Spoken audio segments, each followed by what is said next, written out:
मैं अपनी बटरफ्लाई कहानी का कंक्लूड कर रही हूँ, यानी कि अब उसका लास्ट एपिसोड है ये। आपने वहाँ तक सुना था ना कि उसके पापा उसको बताते हैं कि भाई मैं तेरे घर में ऐसे ऐसे जन्म लूँगा, जो बच्चा बटरफ्लाई बना देगा और उसके ऊपर येलो स्पॉट होंगे, इतना आपको सुना दिया था ना मैंने। और अपेक्षा, उसके बाद अपेक्षा के घर में वो पेन ड्राइव पहुंचा दी जाती है सुरेश अंकल के थ्रू, और उसके बाद अपेक्षा फिर कभी नहीं आती है उससे मिलने। यस। हेलो मैम हंसते क्यों हो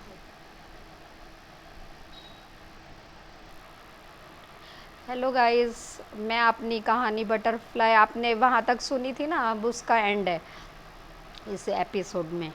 तो वहाँ तक आपने सुनी थी कि उसकी सोल आती है और सब चीज़ बता के जाती है कि उसका पुनर्जन्म होगा और मे बी उसके बेटे के घर में ही वो आएंगे। यहाँ तक आपने सुना था ना।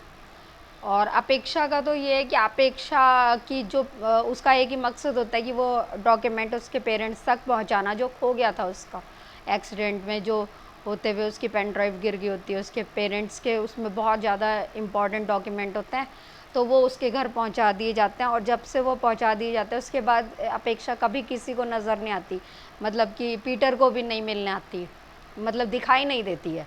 यानी कि अपेक्षा का मकसद पूरा हुआ, उसकी सोल चली जाती है, मुक्त हो जाती है और वो धन्यवाद करके जाती है पीटर का, और उसके पापा की सोल से उसको मिला देती है, बता के कि भाई बटरफ्लाई बन के ऐसे ऐसे इस समय तेरे पापा तुझसे मिलेंगे। और अब पापा भी वही बोलते हैं पीटर के कि मेरा पुनर्जन्म होगा और मैं तेरा बेटा बन के ही तेरे घर में जन्म लूँगा।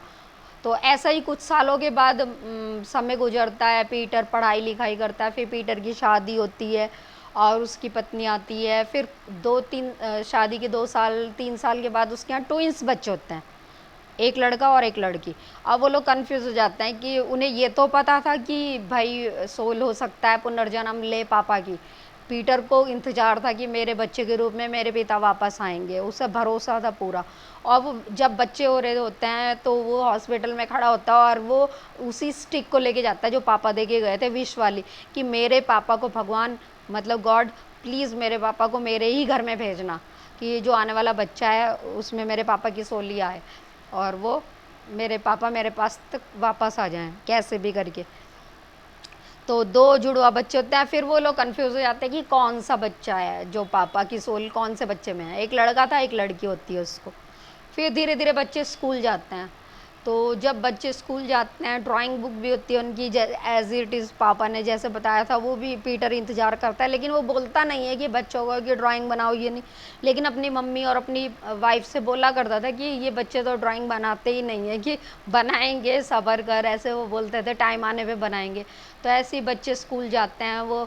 और जब उनका आर्ट कंपटीशन होता है तो सब बच्चे, कोई कुछ बना रहा होता, कोई कुछ बना रहा होता, लेकिन जो पीटर का बेटा होता है, उसका बेटा सैम होता है, तो सैम एक एक बहुत बड़ी बटरफ्लाई बनाता है, जो कि प्रिंसिपल भी शॉक्ड रह जाती है कि इतना छोटा बच्चा इतनी सुंदर बटरफ्लाई बना रहा और इतना बढ़िया कलर उसमें भरता है और ज़रा भी स्पॉइल नहीं होता है कलर। उसकी आर्ट का तो कमाल होता है कि ऐसा लगता है कि सचमुच की तितली ड्राइंग बुक में चिपका दी गई है।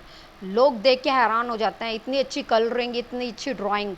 और वो, उसको फर्स्ट प्राइज़ मिलता है उसके बेटे को, और ऐसे उसके पेरेंट्स को बुलाया जाता है और बताते हैं कि तुम्हारे बच्चे ने कंपटीशन जीता है, पीटीएम में बताता है।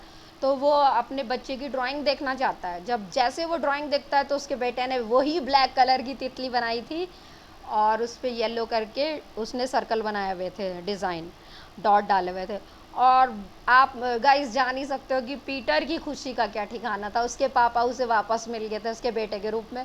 और पीटर बहुत खुश होता है, इतना एक्साइटेड होता हो जाता है कि जो मैम, आर्ट वाली मैम उसको पीटीएम में दिखा रही होती है और मैम को ही लिपट जाता है और मैम को ही उठा लेता है, मैम आपने मुझे बहुत बड़ी खुशी दे दी। मैम देखते कि एक बच्चे की ड्राइंग ही तो बनाई है अच्छी, और ये इतना एक्साइटेड हो रहा है और इतना वो कर रहा है कि ऐसे क्या बात है।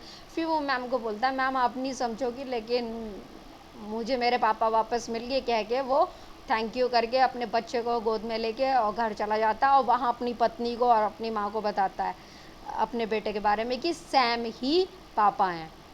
और इस तरह से हमारी ये बटरफ्लाई, क्योंकि बच्चे ने बटरफ्लाई बनाने के बाद बता दिया था कि मैं वापस आ गया हूँ, यानी कि बटरफ्लाई बना के उसने बता दिया था कि पापा सैम सैम बन के उसके घर में लौट आए हैं। तो ये मेरी बटरफ्लाई का एंड होता है कहानी का। गाइस आप लोग अपने कमेंट्स में बताना कि कहानी आपको कैसी लगी। आपके लाइक्स और व्यूज़ और ये जो कहता है ना कमेंट्स, इससे हौसला मिलता है एक राइटर को। ये मेरी लिखी हुई कहानी है। ठीक।